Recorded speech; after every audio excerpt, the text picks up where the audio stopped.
Unspoiled Network podcast. This is Spoil Me, covering Dandelion Dynasty Book 4. Chapters 1, 2, 3, and 4. Back in the Flow, City of Ghosts, Bandit Queens, and A Long Journey Reveals the True Strength of a Horse, which is a long-ass title for a chapter. In these chapters, shit's going down. But the thing I'm most happy about is that Thera gets to find out what the plan was that saved her kids. Welcome to Spoil Me.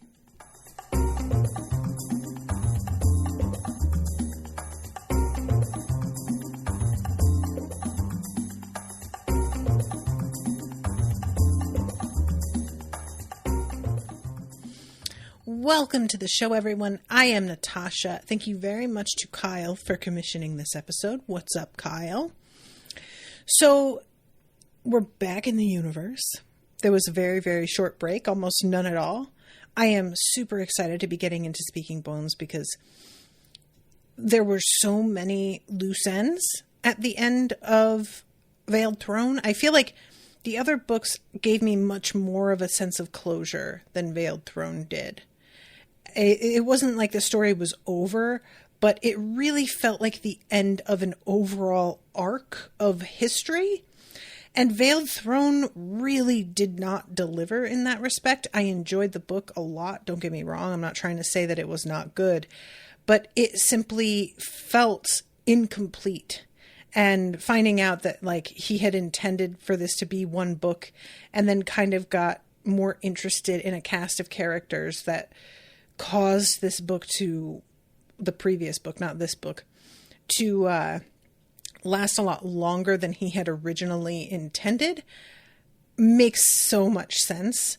So yeah, I'm really glad to be back into this, but as you guys know, what I was mostly interested in was finding out what the hell it is that Jia is up to.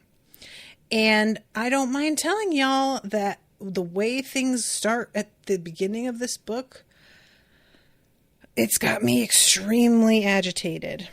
I don't know, by the way, I should mention, whether this is the final book in the series or not. I know that I've discussed this on other episodes, and I probably knew at some time, and I have just forgotten.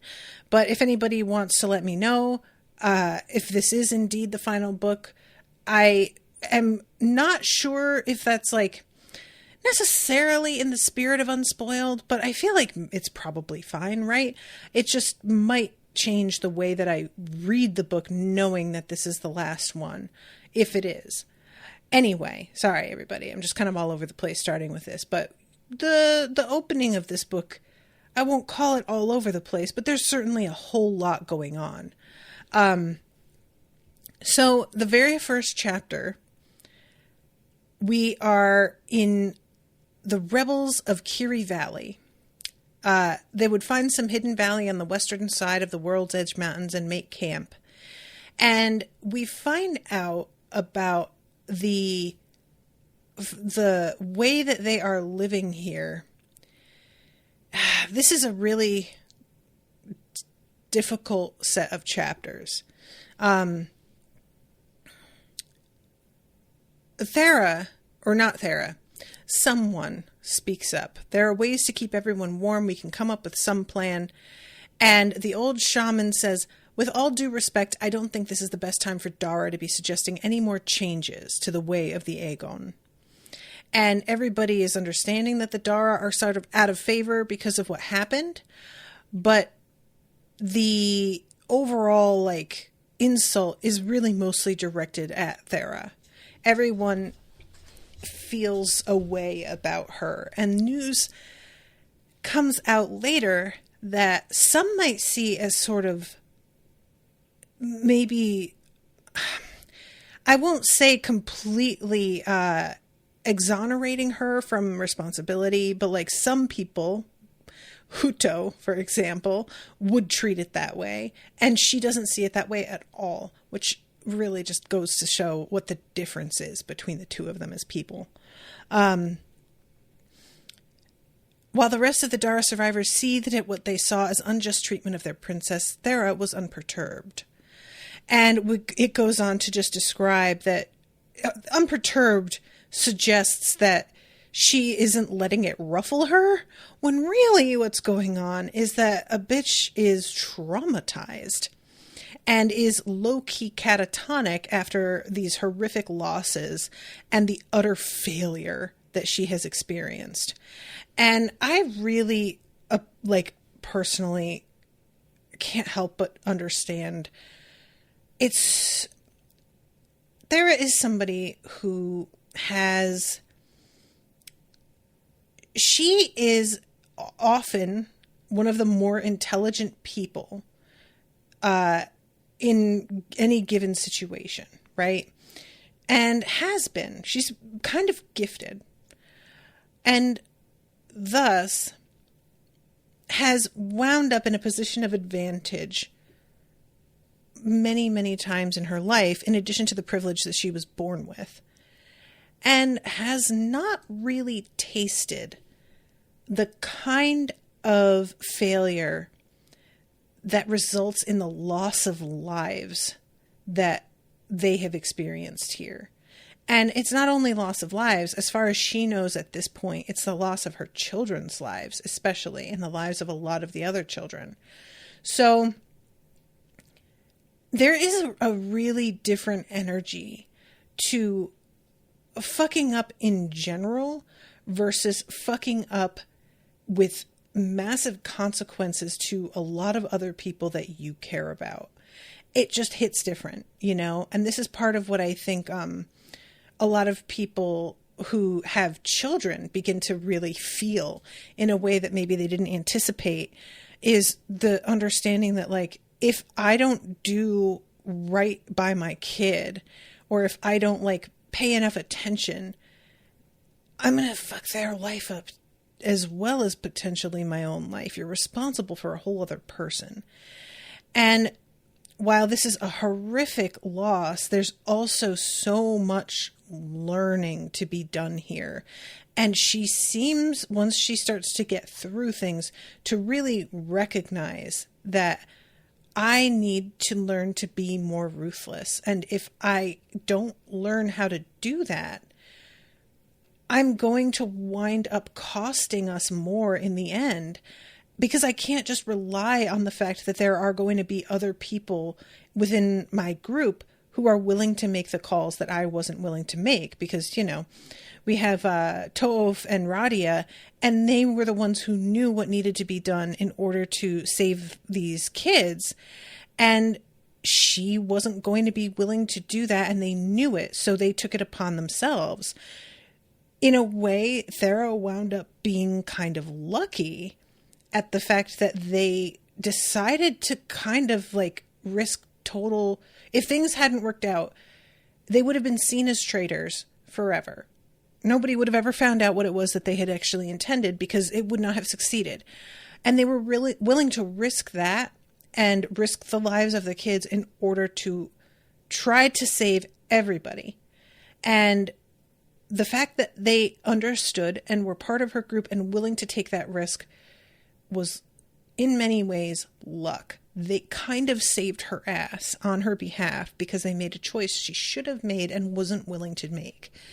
And this is the sort of thing that it winds up coming up later as well, that she wanted to extend some grace to a person who had otherwise proven to be untrustworthy several times. And that also came back to bite her in the ass. So let's see, I'm going to find this part. Her waking hours were spent fingering the bag of baked clay logogram playing blocks and silk mask. She made no suggestions and gave no orders. She obeyed whatever instructions were given to her docilely. The very act of survival seemed to her a burden more than she could bear. That line got to me a lot. The very act of survival seemed a burden. Yo, that is a great fucking line. And Takval is trying to help her out, and Ajulek says she's too proud to accept our wisdom. Perhaps because it's rare among her people to lose children, she lacks the inborn strength to recover from such a blow. Leave her to her deserved suffering. She is, after all, responsible for our plight with her obduracy. And Takval, I've been calling Ajulek he. Ajulek's a she. I keep forgetting that. I'm so sorry. Takval is aware that, like, yeah, this isn't just, but I'm also not in the position to talk back right now. Like, he recognizes the way the wind is blowing, and he's just got to go with it as best he can and try and shield her if he can, you know? So Thorio, who is, reminder, a god who has chosen to no longer be a god, is taking care of her, feeding, bathing her, and talking to Thera. And then Thorio takes Thera up onto a, like, very high hilltop. And it has just rained, and everything is absolutely glorious and just shining the way stuff does after a rain. The colors are more vivid. The world has been reborn. As always, Thera said nothing. But Thorio heard a scratching noise that made her glance to the side. To her surprise, she saw that Thera's hands were fluttering in her lap like frightened birds, searching for something that didn't exist. Gingerly, she placed a hand over Thera's, stilling those restless fingers. For the first time in a long while, she saw that the princess's lips were moving as though trying to speak. Climbing onto a high place after a spring rain. Princess, are you all right? Thera blinked. A great lady I met years ago told me that gazing upon the rejuvenated world after rain was one of the greatest pleasures in the world. And she just starts crying. This is really like, she just starts to recite the names of everybody that she thinks has died. Everyone I touch is hurt, lost, gone, ruined. My heart is bitter. And Thorio just lets her cry, which I really appreciate. This is something that I personally have a really hard time with, is crying in front of people, because so many folks have a tendency to want to get you to stop crying because they're really uncomfortable. And I always feel as if I am being burdensome when I cry in front of people. Like I am causing them to have to undergo emotional labor that they didn't agree to or want. And so I don't like to do it. And I wish more people would just let it happen like this, you know? When you first found me, said Thorio, when I saw the bodies of all those people from the Liuku City ship, I was inconsolable. I couldn't understand how the gods could be so cruel. I wondered why we would even believe in the existence of the gods. Why doesn't everyone just give up? I have found no answers in the words of Anno sages or stories of the Aegon shamans, but I have experienced the world. Death does come to everything, yet beauty never dies. Beauty always refreshes itself. After every winter comes spring. Every death is accompanied by the promise for more life. On the night of the Liuku assault, Solian Aragos and Mjingon chose to buy more time for us with their own lives. It isn't that they weren't afraid of death, but they saw themselves as part of something grander. And Thera says, you speak of the flow, as did that great lady who once shared some lotus seeds with me. She spoke of the infinite potential in a heart of emptiness. But my errors.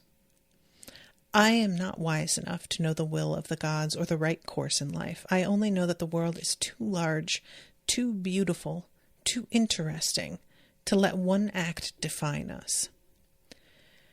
And this gets through, and she starts to re-engage with the world again. I really like this. This is a really nice moment. So then we go to the City of Ghosts, chapter 2. And what we find out about the City of Ghosts, this is such an interesting thing. Although neither Satari, I think is how you say it, nor Razutana were great hunters, the Aegon children, led by the redoubtable Nalu, Tontu, and Rokiri's close friend, took up the burden of the band's sustenance. In this endeavor, they were aided by the fact that the Barrows were never visited by hunting parties, and prey had not yet learned to fear humans. Even through the worst part of the winter, Nalu and his band caught hares, voles, hibernating lizards, brumating snakes, and Razutana and Sataari dug for tubers and roots and caches of nuts, I always want to say caches, hidden by moonfur rats near the mounds. They succeeded in keeping starvation at bay. Mostly. 5 small bodies lay at the edge of the barrows. Now that insects and larger animals were active again, the dead children would soon begin Pediato Savaja, a journey that would end with reunion with their parents on the backs of cloud Garinnifins.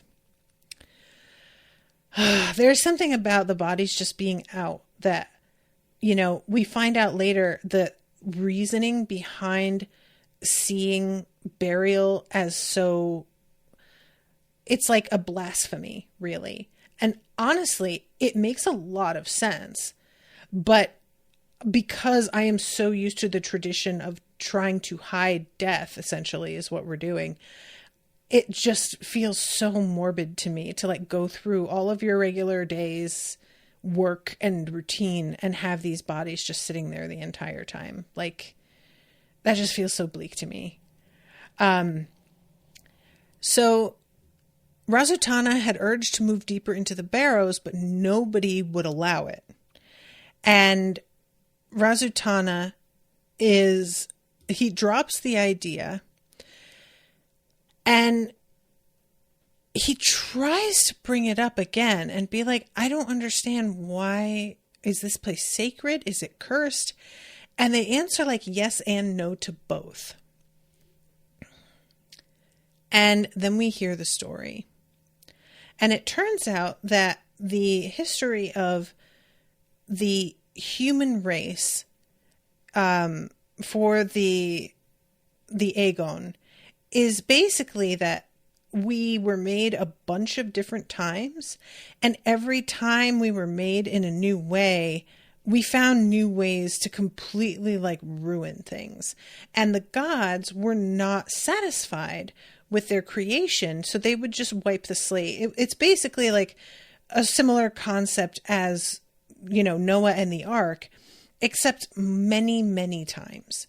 5 or 6, I think. And we start off with us being almost like plants. They don't like that. Then they try making us like fish. The first thing with plants were too still. The second one with fish was too quiet. Then the third, the humans were remade as birds. And we were just basically insufferable. Made so much noise. It was too much. So the gods were like, nope, fuck this. And they got rid of us on that one. And then the fourth, they remade the world with bone and dung, and humans were reborn as insect-like creatures. And basically, we fucked that up, but also the gods didn't even have to do anything to start over, because we destroyed ourselves in a way that feels pretty much like an inevitability in life, to be honest, at this point. And then, Fifth Age, a paradise. And they're hoping, we'll just let humans live and they will actually be able to, enjoy a bountiful, beautiful life. And, it's so close. It almost happens. But human beings begin to want more and begin to try and strive and think maybe they're gods after all. Let's see. Humans grew ambitious and greedy. Rather than living off the bounty of the land, they began to enslave it. With no predators, no droughts, no storms, they decided they should stop roaming so they could accumulate possessions. They gathered into large tribes and divided the land into separate parcels with stone fences. And all of this is another, again, explanation as to why the Aegon feel the way that they do about farming. Their whole mythos is about how only people who do this, the motivation for it is selfishness and a desire to like try to escape nature and own in a way that like is counter to what the point of being alive is. And I really appreciate hearing this and finding out exactly why they react the way that they do. And eventually they stopped roaming new pastures, gave the land no time to recover.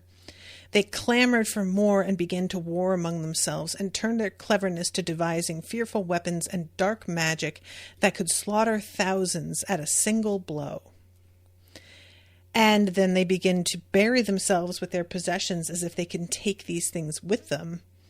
They sent forth monsters, and the rivers dried up, the lakes shrank, etc., etc. And that was how the sixth age of mankind came to be, when humans were driven into the scrub lands full of harsh storms and brutal droughts. The people forgot their vain knowledge, discarded their false wisdom, and huddled in the darkness, until the coming of Kikisavo and Afir, who warred against the gods and won the tribes the wisdom they needed to survive in this debased world. Tribes were no longer free to have as many children as they liked, but must cull the aged and infirm, much as they culled their own flock and herds. The barrows were a reminder of what happened when humans gave into their hubris, monuments to the depravities of lives sustained through extraction and exploitation of the land. So, despite the appearance of bounty, the barrows were forbidden ground. Anyone who entered the barrows would incur the wrath of the gods and be cursed never to escape. The refugees had obtained the Every Mother's blessing to stay on the edge of the barrows because of their desperate predicament, but to ask for more was to commit the same error as those who had lived at the end of the Fifth Age. And I just found this really compelling, this whole story. So we get more about Razutana and Sataari and their attempts to like help keep these kids alive and teach them how to purify water and whatnot. Razutana found he enjoyed Sataari's company. His mind quickened at the way she danced and moved in the firelight, her lithe, youthful figure animating the stories of the ancients. His heart sped up whenever she praised him for a clever bit of herbal deduction. He tried to make her laugh despite the stress and pressure of the unknown, because hearing her laugh made him feel like he was walking on clouds. And I'm curious to see where this is going to go. Imbued with the Dara scholars' general skepticism of the existence of the supernatural, Razutana couldn't help trying to make sense of the stories. And the like kind of philosophical bent that he has when he's thinking about this. A big part of me was like, I get it, and I'd probably also do this. But then a larger part of me was just, don't miss the point, dude. It feels like you're kind of missing the point. And then we find out that Tonto, he's like focused on the fifth age of man because of the fact that they were able to kill so many people in a single blow, that all he can think about is like whether they can recreate that weapon. And he doesn't understand that the way he's talking is like really, really offensive, actually. You know, he keeps bringing it up. He's just very preoccupied with it. And Sataari is like, why are you even asking about this? And he says, I want to know so I can tell if the weapons my mother wanted to teach us are also dangerous. And she like falls for this. I'm just like, girl, that's not, no. However, I don't really know what harm it will do him to talk about it exactly. So she's talking about binding the power of thunder and tame the power of the wind, and that they could like make Garinophin and insects and birds fall out of the sky using this like bone trumpet. And Tonto is like, would our armies have stood up to them? And she's like, no, of course not. The whole point is that nobody could withstand them because they were taking on powers they weren't meant to have. And if only those ancient chiefs could return on the Cloud Garinophins and fight with us. Don't blaspheme, no matter how powerful their weapons, because the haughty hearts of the Barrow dwellers had turned away from the ways of their ancestors, and their lung songs no longer honored the gods. They were ultimately driven out of paradise. That's the most important lesson. Tonto nodded as though he understood. I really like that line. Because, yeah, clearly no. So then we go to chapter 3, Bandit Queens. And Tiphan Huto is free. And y'all, I felt such a way about this. And I felt even more of a way when I found out who was behind this. I've got to be honest, you guys. I am disgusted. Y'all know that I have been feeling a way about Jia's plan. In the, like, she's the plan I'm assuming she has is to flood the Liuku with this extremely addictive drug, which I'm going to liken to crack or heroin, in the hopes that they will basically destroy themselves over it, which is, it is wild to me that she thinks this is the better option instead of a regular straight up war. Like, it's just, to me, so deeply short-sighted. And I have to remember, it feels short-sighted to me because I live in a world where this sort of thing was done already, and I can just sit up and look around at the effects that it wound up having permanently on various communities and on the world in general, you know? So I know the ways in which this will spread and, like, metastasize. And Jia isn't in a position to really get the extent of it. And I'm sure Jia thinks that, you know, there are going to be people who are not Liuku who wind up taking some of this drug, and that will be like tragic, but it will be an acceptable risk, collateral damage. But she doesn't really. Like, how can you, you know, if you haven't seen it? So I try to keep that in mind, but it just feels so gross to begin with. And then add in the fact that she has decided to keep a man like Tiphan Huto from experiencing a long-term consequence. And that is not to say his life is going to be good from now on. Because I think it's pretty clear, and this is my guess, there's a whole thing here, and I'm not sure whether to take that at face value. But getting into the drug trade, while yes, they may wind up with money, his clan, and yes, there may be some like advantages to this materially speaking, I can't help but think that he is exactly the kind of person who is liable to like get high on his own supply and wind up damning himself. So I'm not under any illusion that he's about to live a life without any consequences at all.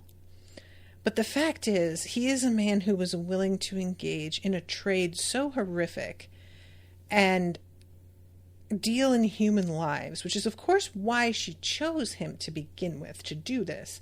And I understand that.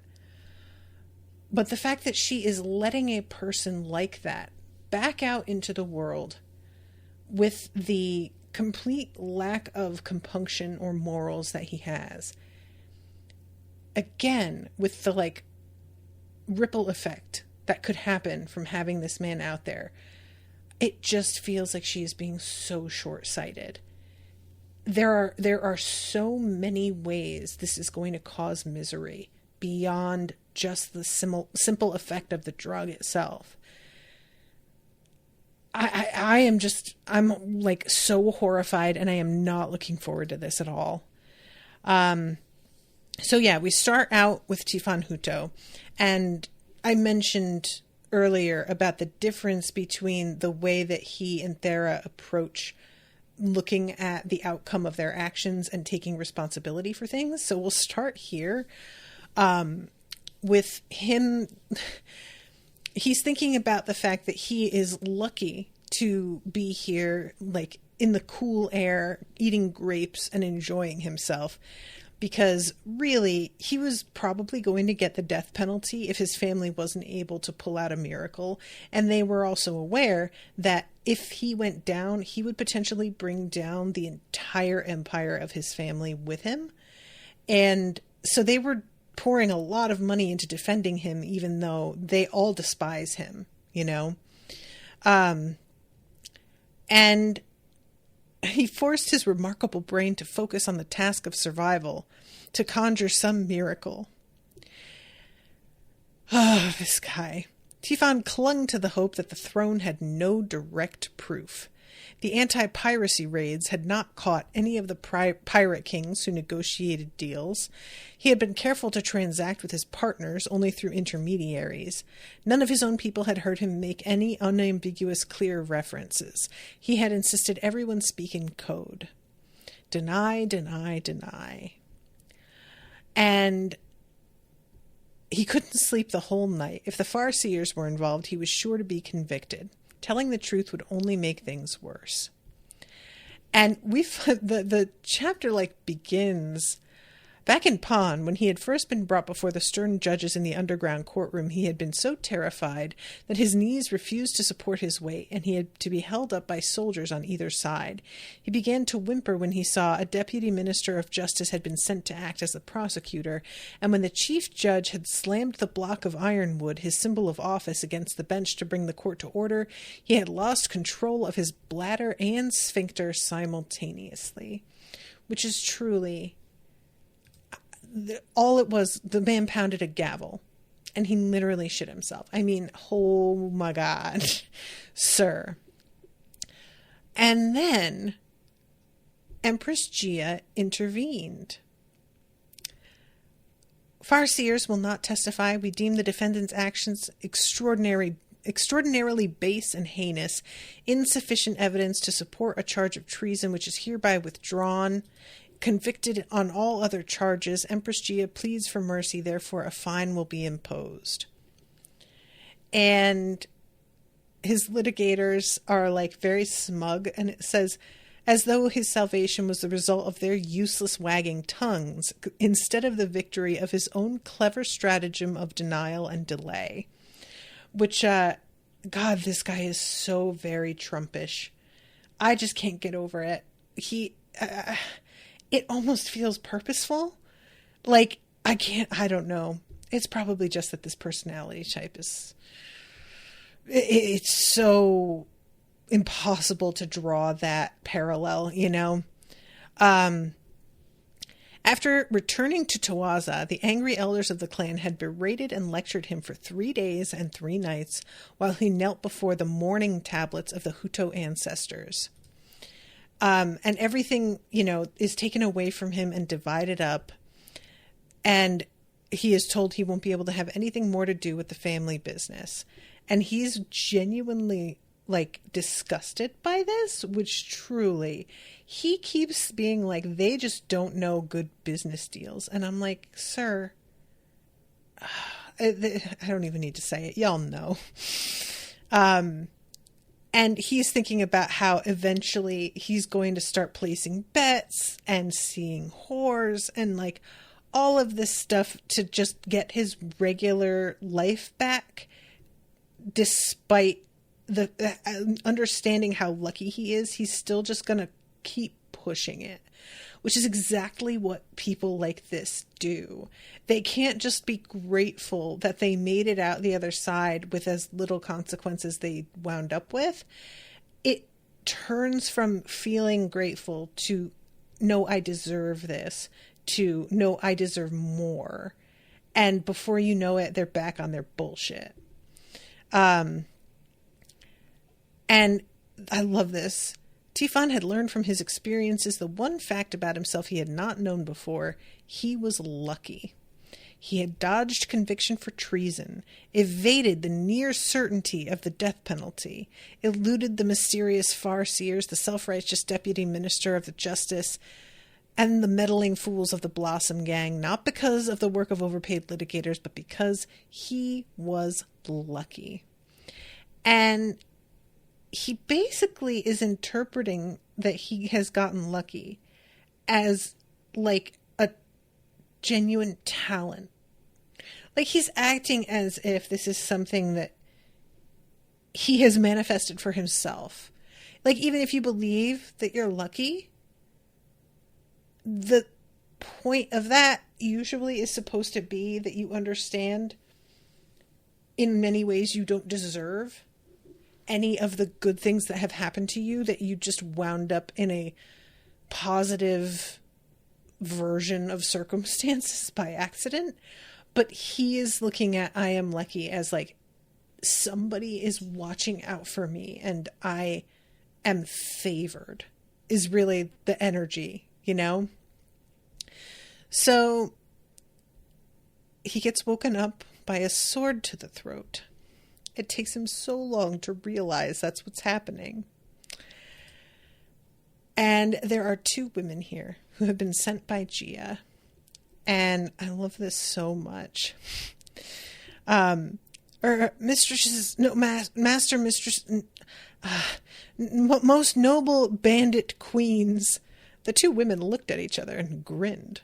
I like that. So the older woman, the one with the candle, you can call me Queen Lightbringer, and you can call me Queen Blood Drinker, said the woman with the sword. I love this so much. The two of them just being like, yeah, bandit queens. All right. And what he thinks is happening here, first he tries to say that I'm sure because you're bandits, you hate the government, and so do I. And they get this look on their face when he mentions Jia, and he's like, no, I mean, and he tries to backpedal. And then he's trying to say, I can get you money because he thinks they're going to ransom him. And they're like, no, that's not why we're here. We want to do business with you. And he is like, look, you know, I'd be down, but the connections that you would need have been taken from me. And they're just like, yeah, we know, but we could pretty much undo that, actually. We could figure this out. And then he says, I've been put under house arrest and the elders won't let me do anything. In a couple of days, there will be a messenger from the magistrate of Tawaza to your clan head, explaining it is the throne's policy to encourage the rehabilitation of criminals by putting them back to work in their trade as soon as possible. And he's just like, see, I'm lucky. I fucking said it. Right here, evidence. I mean, I can't believe how perfectly this lines up with exactly what I wanted to begin with. And then they start talking about this product that is hugely profitable and nobody else is going to be carrying it. And people aren't even going to recognize what it is when they look at it because it's something they haven't seen before. And they're talking about splitting the profit, and he's already trying to think about how he's going to screw them. And before he could react, Blood Drinker had gotten up from her sitting cushion and closed the distance between them without appearing to move. Astonished, his jaw dropped reflexively. The woman pushed something into his mouth, pinched his nose shut, and slapped him squarely on the lips. The blow caused him to swallow whatever had been forced into his mouth. I was thinking this was the drug. And I should have realized that getting him hooked this early would not serve.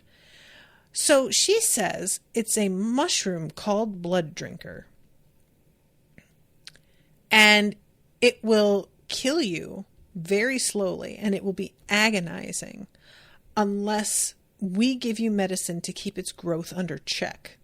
It can't ever be removed, but as long as you consistently take it every month, you'll live fine.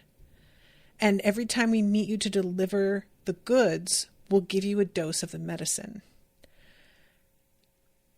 That's not a fucking thing, right? This is not real. She is playing this game to make him think that he is staying alive because of a medicine they give him so that he consistently meets up with them. When in reality, if he didn't take the medicine, he'd probably still be fine because she just gave him an actual mushroom. Like, I am assuming whatever it is maybe going to cause him a little bit of pain, a little bit of like stomach trouble to really make it seem like something's happening. And in fact, it's nothing of the kind. Like, a mushroom can't live inside your stomach. That's just not how that works. It's just not how it works. So anyway, the chapter ends with him saying to himself, Tiphan Huto will rise again. And I'm just like, sir, they just got the better of you like so many times already. I cannot believe that you keep thinking you're going to wind up on top. I mean, you're just so bad at this.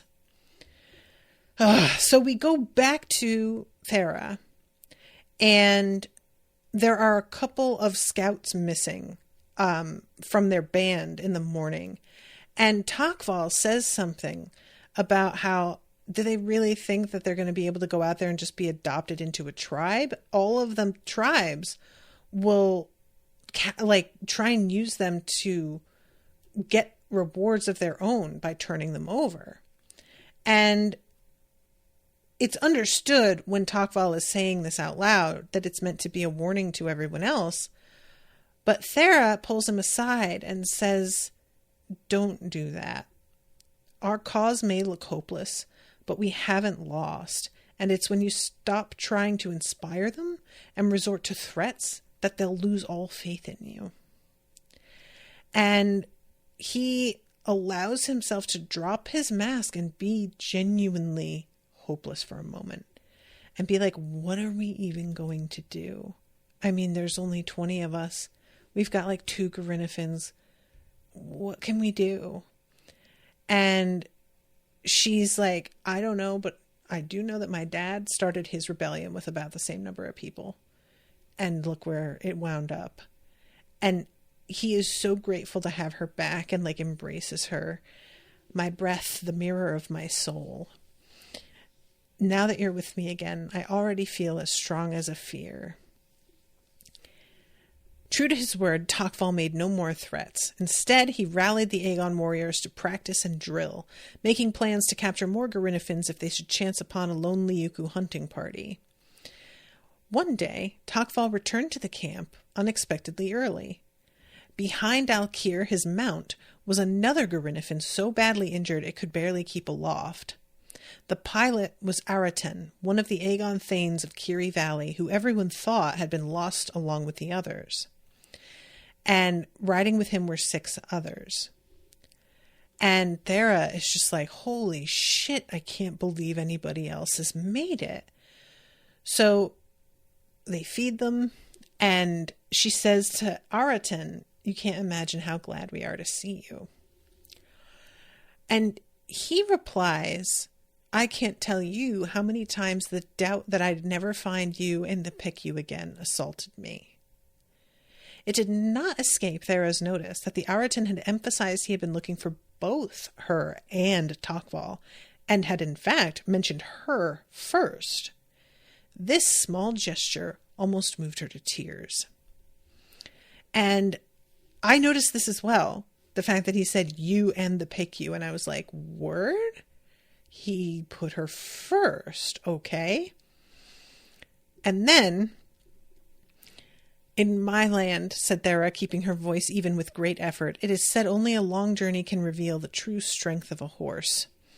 Only with the passage of time can we see the true character of our companions. I'm sorry we weren't better friends in the past. And everybody is crying at this point. So this like whole moment, I just really, really appreciated this. The whole vibe is just, I'm really glad to have found you. And I'm sorry that we weren't cooperative, and we're going to do better, and we're going to try again. And we're here to like make it right feels too, but like really in good faith attempt cooperation, you know? Tagval told Thera, though he couldn't be sure, he believed that Aratan's escape had something to do with the PQ giving up. In any event, the break was welcome, as it gave Aratan and the others a chance to recuperate. Most of the captives from Kiri Valley had been sent to Totten, but he and some of the other Aegon prisoners, since they had resisted so fiercely, needed time to recover at the valley. And he mentions Volyu, the hated traitor, and Thera is like, wait, what? Did you say our uncle was the traitor? And he's like, oh, right, you don't know any of this. And everybody is so disgusted. And this is when Ajulek, what do you call it? Oh my God. Shaman. Fuck. God, that word just would not come to my mind. Ajulek says, Princess, forgive me for having wronged you. You were not the cause of our fall. I have not always agreed with your decisions, but I should never have allowed our discord to cloud my judgment. There is no excuse for my obdurate error. And I really appreciated this a lot, because so many people would not admit that they had like been really unreasonable. And to be fair, Thera is like, I am still sort of responsible because I'm the one who said we should give this guy another chance.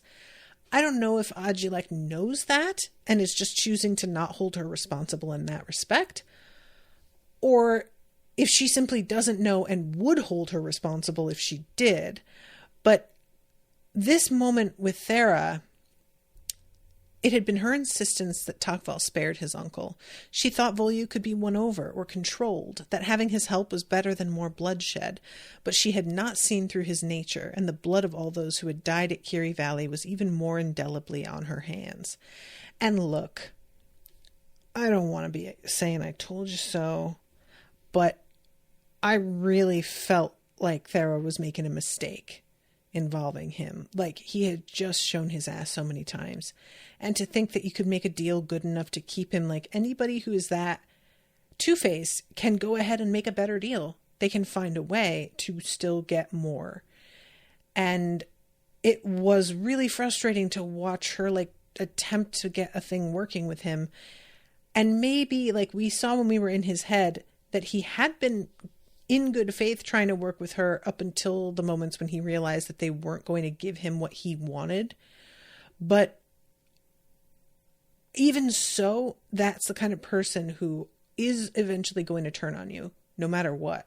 It just took a while for him to do it, but I feel like eventually, even if he had stayed good for this plan, there would come a later time where he would completely stab them in the back. Like, you know?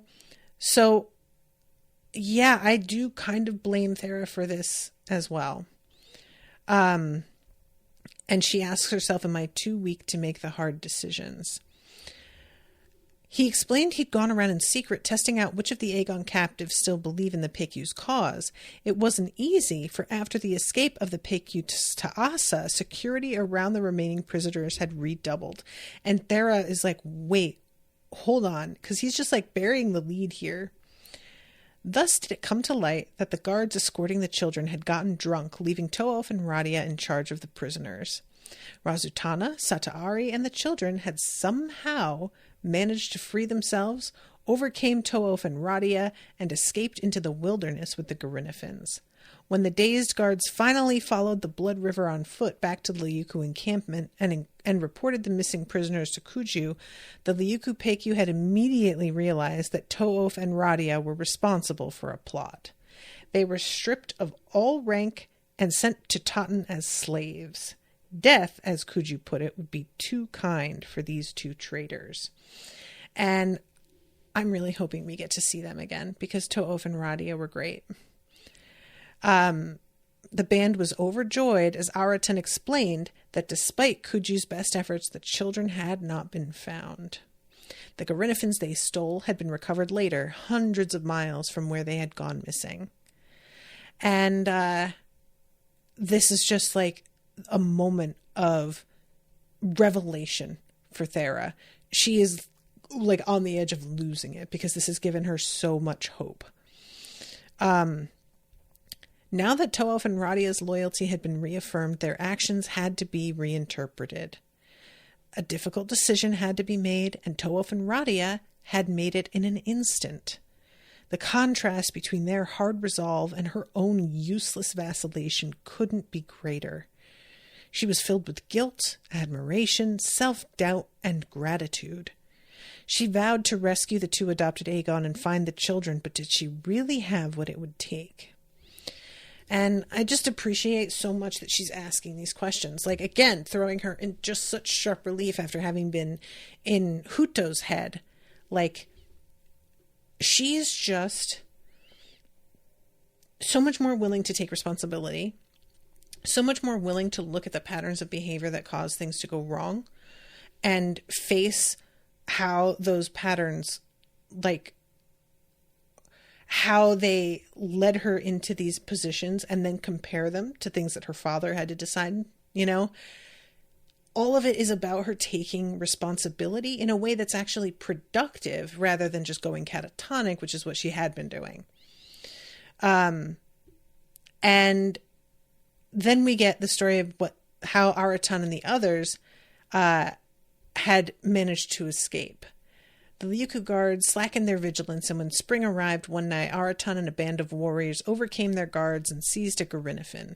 They had evaded the notice of search parties by disguising themselves as Tanto Leonaro, tribeless wanderers of the scrublands who had given up all warfare. And basically, they're supposed to be like guarded by a god who is non-violent, but like still kind of somebody not to fuck with. So even though these like non-warrior people are looked down on, people don't mess with them because it's considered like essentially bad luck. Kuju has been summoning the most skilled shamans and cleverest Dara slaves to Totten. Volyu told Kuju that the Wall of Storms around Dara is going to reopen again. Thera realized this again was most likely her fault. Though she had been careful to keep the reopening of the wall a secret, Volyu must have deduced based on her interest in attacking Totten that such a reopening was likely. Time and again she had been outfoxed. Again, just really love her. I really do. You can fuck up. Of course, that's just going to happen. But the only way to make sure you don't keep making the same mistakes over and over is to like look at what you have done with a real honesty that a lot of people aren't able to muster, because it sucks to see that you kind of suck sometimes. And then she starts thinking about how, oh, well, there's no way the Liuku are going to figure out about the opening in the Wall of Storms and solve that mystery. And then she catches herself, and I was so glad, because I was thinking like, girl, they figured it out once. What are you talking? And like, granted, they had Luanzia, but like, you know, still. And she says to herself like, why do I think this? I've underestimated them before. That's been like the cause of so many of these problems. When am I going to learn to not do that? And I was like, that is a good fucking question, girl. As soon as you've recovered enough, you must go back to the Scrublands and find out more, said Thera. There was literally nothing she could do at this point to stop another invasion fleet. If Kuju succeeded in computing the moment the wall would reopen, her journey to Ukyugonde and the sacrifices of so many would be for naught. So then we get this interesting situation here. Thera is learning how to ride Garinnifin. And the Garinnafin that she is learning to ride on is one that had been, his name is Gaal, and he was trained through like the abuse tactic to keep just a reminder, originally it had been that Garinnafins bonded with their one rider, but then it made that so that if the rider died, that Garinnafin could not be ridden by anybody else. So the PICU had made it that they would train the Garinnafin brutally to be obedient to whomever and break that bond, but make them more efficient because anyone could ride any of them. And that's how this one was trained, and he's traumatized and really skittish, and she is gaining his trust slowly by tending to the wounds that he has suffered from their travel and everything. And eventually she goes on a ride alone, and she's really enjoying herself. And then there's this moment. She decided to take a break mid-morning. For her landing site, she picked a wide stone ledge jutting out halfway up a steep mountainside. While dense foliage covered the sheer cliffs above and below, the stone platform was bare, making it seem almost man-made. As soon as I saw that there was like dense foliage above and below, I was like, girl, don't land there. You don't know what else is over there. There's no visibility. And later on, when she's sitting there, the valley floor is like completely shrouded in fog. And I was just like, this is just such a bad situation. And Gaal doesn't want to land. And when he does, he doesn't want to let her off. And when he does, he wants to leave immediately. And she is not seeing the body language from him. She is thinking he's just being difficult and not like thinking through that he might be reacting to something that she isn't sensing. And it was just so frustrating. So she is sitting there eating her little lunch, and as she continued to gaze out at the magnificent natural wonder, she felt herself transported to that day years ago when she had sat atop another mountain with the world spread out her feet next to someone she loved. And she's thinking about Zomi, and Gaal starts making some noise here, and she's like, what is the matter? And then she sees his neck stiffen, and a strange sensation descended over her. The world had fallen still. An overwhelming presence enveloped her. And the only times that she has felt this before, she was clearly in the presence of gods. She let herself give in to the sensation. The world faded away, and all she wanted was to sink into this all-enveloping sea of love, the undulating eternity of being listened to and heard forever. And then she looks up and she sees basically like a mountain lion. And she's like seeing that Gaal is reacting, but not actually having any personal reaction to it.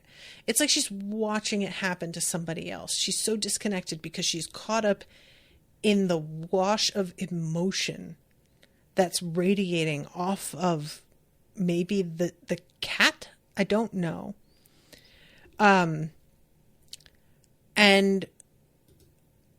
Gaal leapt at her straight over her head, and she ducked.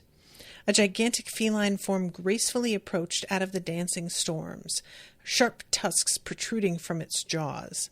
The creature was at least the size of an elephant from back home. It felt out of place, like the presence of an actor who suddenly stood up in front of a shadow puppet screen, breaking the illusion.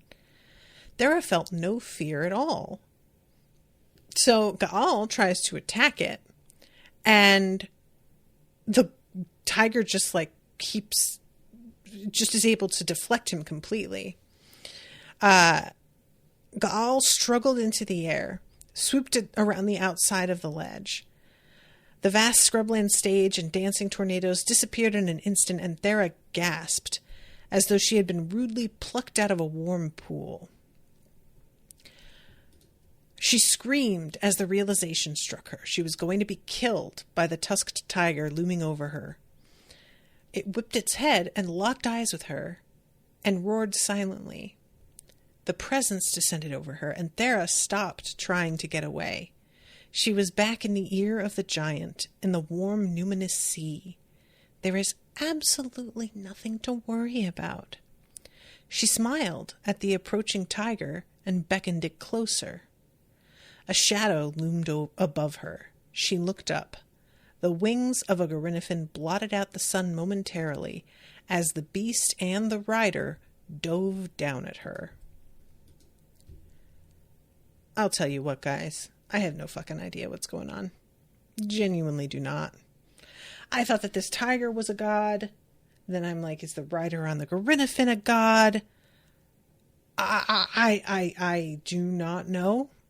I'm not even going to try and theorize because I'm basically out of time. But I really felt a way about the fact that I had to stop reading there. I'll tell you that much. So, yeah. All right. I'm going to wrap up, but really excited to be getting into this book. Thank you, Kyle, for commissioning this. Appreciate you a lot. Hope everybody is enjoying the coverage. And until next time, toodaloo, motherfuckers.